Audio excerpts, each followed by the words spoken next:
جل وعلا عظيمة في موسم من مواسم الجنة، يكفي أنك تبلغ رمضان ولربما كنت لست من أهل الجنان، فما يرحل إلا وكنت من قوائم الذين أعتقوا من النار.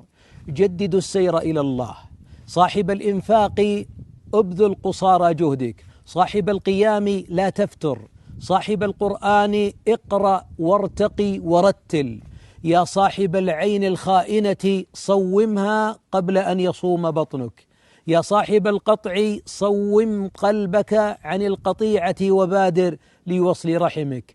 يا حبيبنا صم صوم المودعين، فليس كل من صام معنا في العام الماضي معنا اليوم، بعضهم تحت الأرض أمنيته أن يصوم معك، أنت اليوم في العرض الرباني العظيم. أسأل الله أن يعتقكم من النار، اللهم آمين.